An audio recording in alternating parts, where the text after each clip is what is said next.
So now we have the Gilliman flesh down.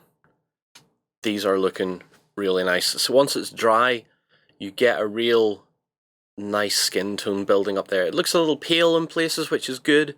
Looks a bit richer in others, which is almost perfect for me. And up on the top here, I think we've also got a pretty good result. So yeah, I'm quite happy with that. Now, before I move on too much further, I think I want to try and tackle the cauldron on the top, and I want to make it look like it's blood. She's a sacrifice. I would imagine there's going to be a lot of blood in there. I assume. So I want to use several different colours for that, and I'm hoping I have all of them here. So the first one is going to be, of course, Blood Angels Red. So maybe chuck in a little bit of Gryph-hound Orange. We want it to be quite dark, really, don't we? Yeah, I think we want it to be kind of dark. So we'll add a little bit of Cygor Brown as well. So again, a whole bunch of contrast paints, and we'll see what we get with that. So I'm going to try and do this all in one shot. Try and make it look, what's the best way to put this? Blend it all together. Let the colours bleed into each other a bit. And I think the Cygor Brown's going to have to be the really like sort of last-ish tone to it, I think. So let's start with the Blood Angels Red anyway first. Let's get a load of that down and see what that does for us. So get that down onto the palette here. Put it down over there. It is a very lovely colour. I love Blood Angels Red. So I want to do this first because I don't want to start working on the other cloth details and stuff without this section done at least. So let's see, we're going to slap the Blood Angels Red down. And we are going to go very heavy with it. We need to go very heavy with it, because I need it to stay wet long enough to allow the bleeding effect to happen when I start to add the other colours. And also the other reason I'm doing this first is because we're going to be metallic painting the cauldron, so it doesn't matter if I get any of this over the edge of it or anywhere I don't really want it, as long as I don't mess up the characters too much. And it's going to be a bit of a challenge to get it in and around the characters, because there is a gap between the two of them there, and between the front lady's back and the other lady's legs there's a fair amount of a gap there. So it also does help that there is some ripple patterns on the part on the fluid top, so that will aid with what we're trying to do. This is also going to be the first real big shot of colour, and I've been looking forward to doing this for the last couple of hours, I think, while I've been tinkering at it. I've been like, I really want to just shove the red down on this and see what happens. See if I can do it in a way that looks realistic. There we go. I guess maybe it doesn't matter so much if I get a little bit on the characters, because, you know, she's almost up to her waist in this stuff, so actually the ripple effect of the resin is doing a pretty neat job itself already. So, but I don't want this to look like a whole big cauldron full of fresh blood. I want it to look like they've had it for a while. You know, they've been building it up slowly and surely. So what I'll do is add a few more sort of patches of it, just to make sure it stays good and damp. Right, quickly rinse the brush off, and I think we're going to have to go with, let me see here, maybe the Gryph-hound Orange. No, let's chuck in, how are we going to do this to work best? I think we'll add some Skeleton Horde first. So this is really off the cuff, guys. Like, if this doesn't work, fair enough, I've given it a go. So while this paint is still wet, we're going to start getting the Skeleton Horde to bleed into it. sort of patchy, make a sort of a patchy mess. This is almost giving it sort of a purple-ish sort of color, which is kind of interesting. If I had Flesh Terror's red to hand, I would definitely be using that too. I have some Army Painter stuff around as well. Maybe that might help a little bit. Gotta be careful that I don't make it bleed too much. Which is ironic when I'm talking about making a cauldron that's full of blood. And I don't want it to bleed. I don't want it to bleed too much. Nobody makes me bleed my own blood. But we're going to see what this does. This will probably definitely take a while to dry, but that's looking pretty interesting. So I wonder what else we could get away with adding into it. Let me see what I have over here in the Army Painter range. A lot of tones, but not... Oh, there's a red.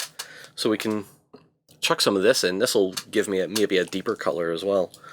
Let's spill some of that out. It's it's like a deep crimson burgundy sort of color. You see that on the palette. That is a very it's an arterial sort of look to it. And let's see what that does for us as well.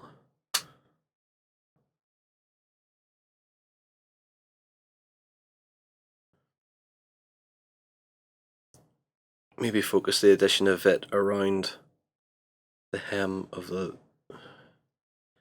and maybe in and around where everything's going into shadow. A bit like that. Let's get a bit more of our mix in there. So I think forcing that darker color in and around the figures is going to help a lot more with the overall effect. You can see there's little bits I'm missing in behind the two of them. And in particular, I'm going to take it off camera for a little sec, in particularly right under the cloak there. I really want to get that the darker side of it gathered up a bit more. So I do apologize. I understand I need to be showing this more, but I need to also see from my point of view where this effect is going and how it's lying. So I'm trying to add darker patches where it's settling a bit lightly. So now this is really starting to look cool. That is really starting to look nice. What I need to do now is quite literally leave it alone. So I'm going to let it sit off to one side for a while, let it settle, let it pool. In the meantime, I can always go and find some nice blood effects paints as well. I know we have some from Green Stuff World out there that I'd like to play with as well. But in the meantime, I think I'm going to work on our sleeves. So I have the sleeves done with the flesh, that's the Gilliman flesh tone. And all I really need to do with them now is, on these ones in particular, paint the wood. There'll be a little bit of metallic banding there, but I want to work on the cloth too. And I think I'm going to do the cloth first because I want it out of the way. It's one of the lower colorations.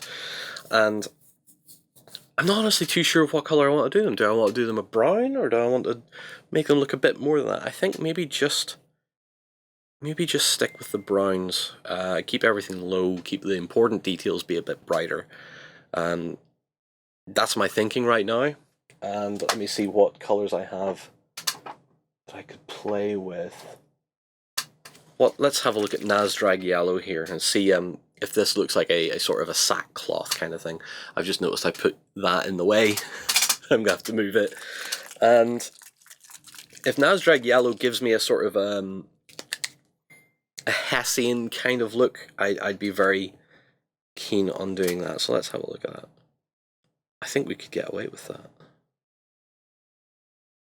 Yeah, because that's still a brownish tone, but has a yellow hint to it, and I'm finding that kind of appealing for these guys. So let's let's see what we can do and see if that works. And if it works, we can go ahead and do the rest of it.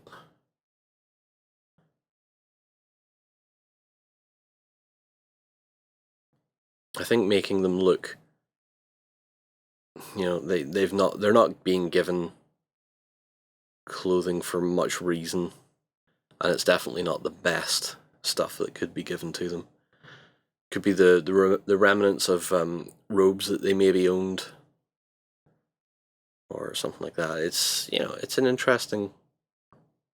I think I'm digging the yellow, so at the minute I think that's what I'm going to be going for. It also doesn't really take away from the skin tone, but doesn't seem to be making one or the other stand out too much. And I do want their clothing and their skin tone to sort of just show that they're there, but not make any particular feature of them stand out. I think that Nazreg yellow is doing a good job of that.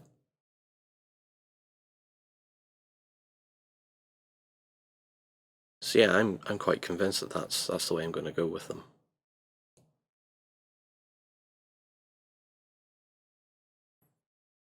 So yeah, I think we'll go with that. I quite like how that looks. So I'm going to go ahead and do all this while the blood in the cauldron is drying and pooling. And when it's all dry, I'll let you see how it's turned out and see if there's any further steps that we need to undertake. So we have a few things to cover real quick. First, I put some Black Templar into the slit of that eye there, just to make it look a bit more gross and a bit more believable. Further down, I've painted some Black Templar contrast paint into the wheels on both sides and at the back.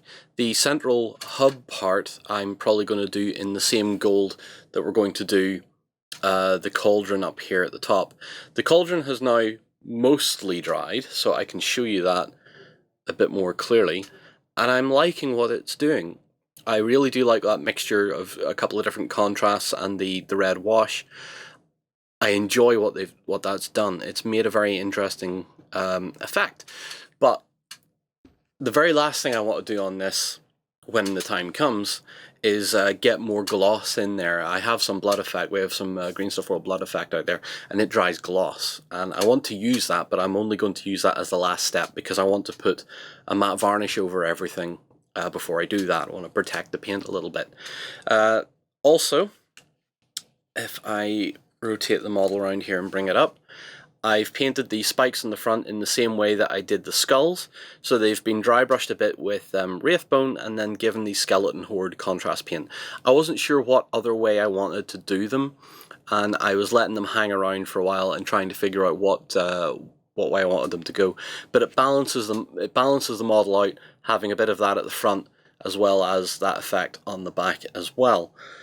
So, with that all said and done, I'm going to be very quickly, I think we're going to try and get some colour maybe onto Our Lady's cloak here, maybe onto the cloaks on the back of the other two, and that's going to be the same process I'm going to use to colour the harpies as well. So we'll start with a harpy and we'll see how it looks. So let me get a little group of them in here. Let's get this group here. So we're going to use Magos Purple, which is another one of our contrast paints, and we're going to basically give them a coat of that, and then after that we're going to paint the wings, the loincloths that some of them are wearing, and probably the hair. I'd say, yeah, the hair as well we're going to do in Black Templar as well. I want to keep it simple and let the airbrushing steps do a lot of the work for us. So we're going to start with the Magos Purple. I'll get some of that onto the palette, so just give me a sec. Now I'm hoping for a nice ethereal looking harpy here, so let's see what we get, shall we? Let's just go for it, and if it's wrong, we'll figure something else out. So let's start with this harpy down here and see what this does to her skin. And because a lot of the other details I'm going to put in Black Templar, I'm not too worried about overstepping the colour too much. So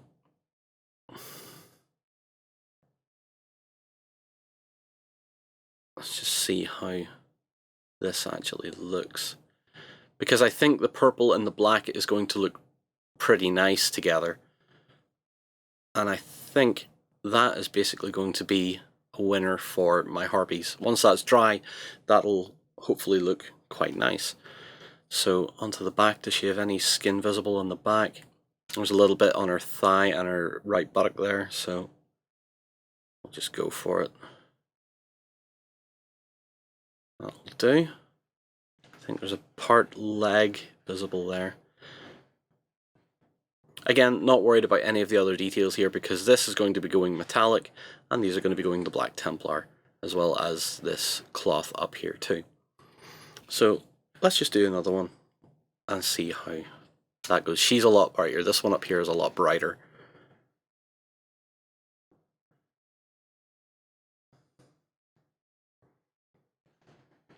And it's not often I say I'm glad that these characters aren't wearing a lot of clothing. I am actually kind of glad that they're not at this stage, because it makes getting the colour down on them a lot easier. There's not a lot of other things to consider, apart from hair and a bit of cloth here and there. There's a couple of skulls hanging around as well, and we can probably avoid those. But I would say the majority of the rest of this is just going to go Black Templar for simplicity's sake. Again, not worried about the hair. We just want to make sure we get all the skin. And I think that's going to look quite effective with all of those in purple, especially once the wings and the cloth and the hair are all done. I think that should be quite interesting. So let's put them down for now. We'll continue those off camera. And let's have a look at... Let's start with these two ladies down here at the front. I know I'd said I was maybe going to put the purple over their skin.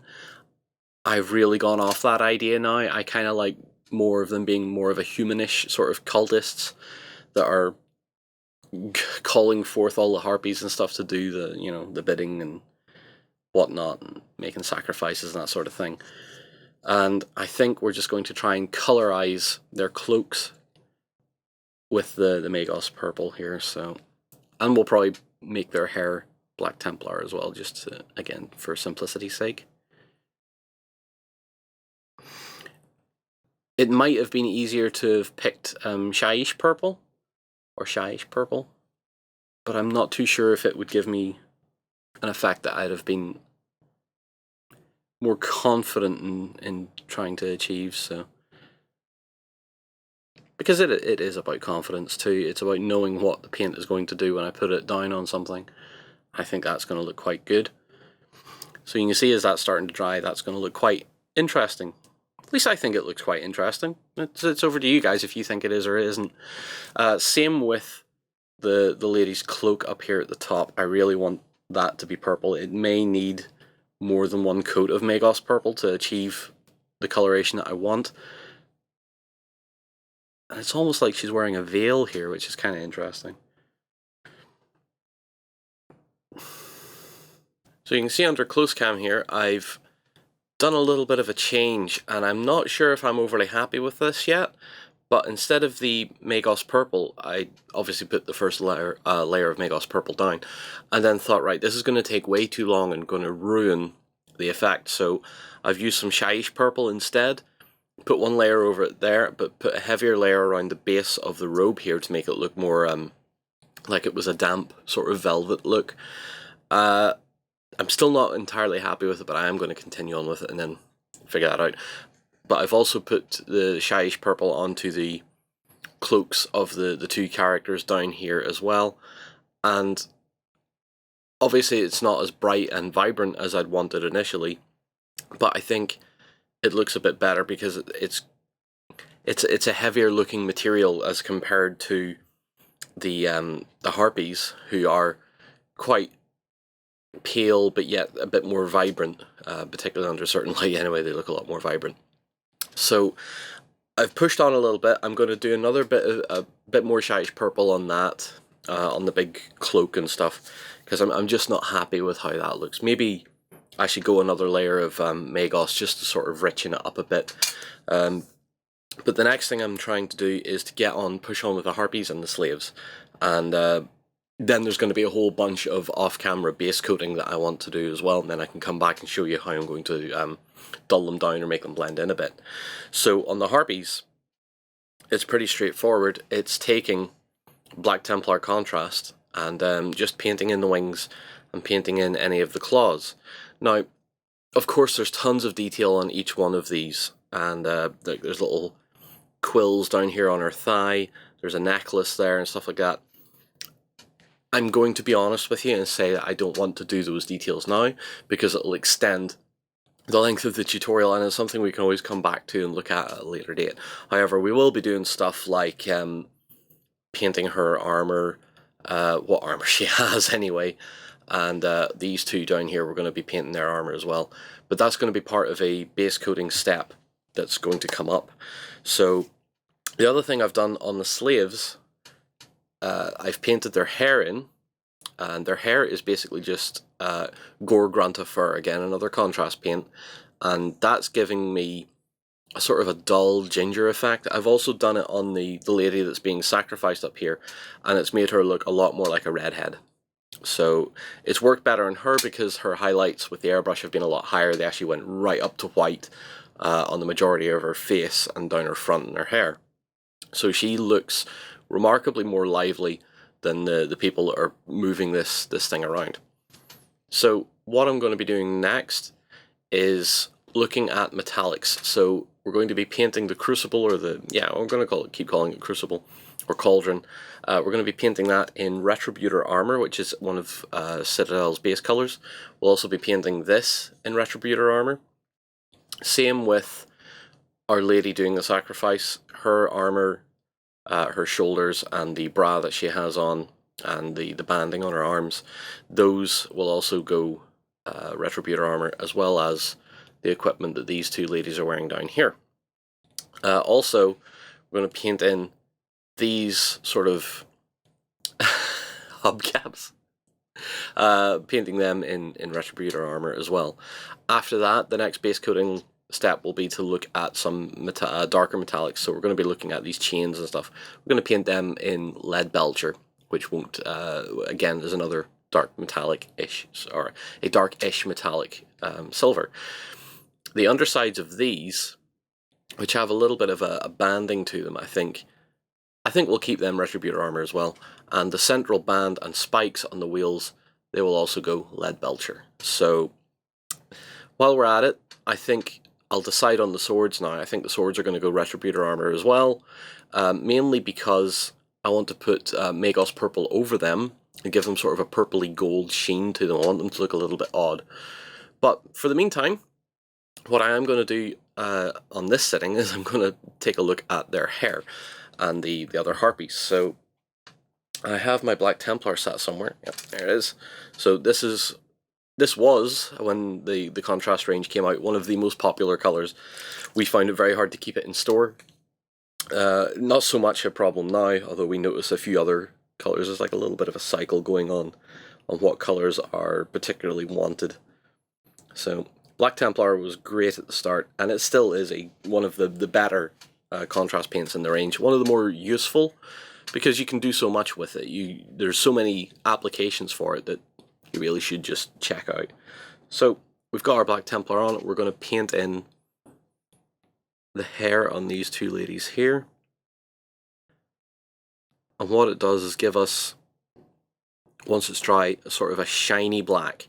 So the highlighted areas with the airbrush give us a little bit of a highlight, just to reinforce the fact that this hair is indeed quite dark.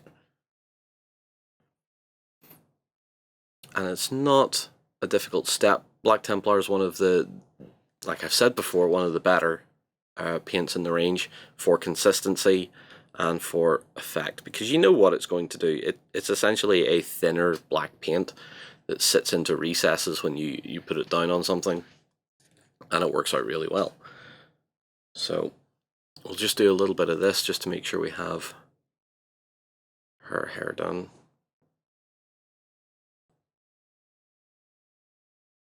I know that most of this part of the video is just talking, because it's really just a case of explaining what's going to happen, because most of it is all sort of base coating. I don't necessarily want to teach you guys how to suck eggs. I think you know what base coating is by now. If you don't, fair enough. I totally understand. We have tutorials on that, I believe, so.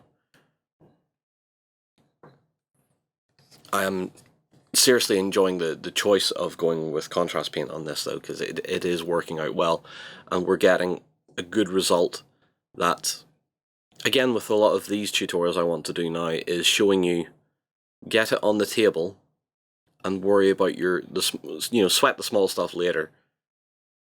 Do your broad strokes now, play with it, and then when you decide you're ready to add more detail, or you're confident in adding more detail, now is the chance.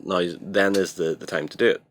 But right now we can get it to a point where we're going to be happy to have this force lead some sort of demonic incursion, and it's going to look pretty badass. So obviously when we come to more details later on, we know what we're doing. Anyway, I'm going to push on with this. We'll get all that base coating that I was talking about, get it done, get it out of the way. We'll come back and we'll look at how we're going to be dulling it down and blending it in.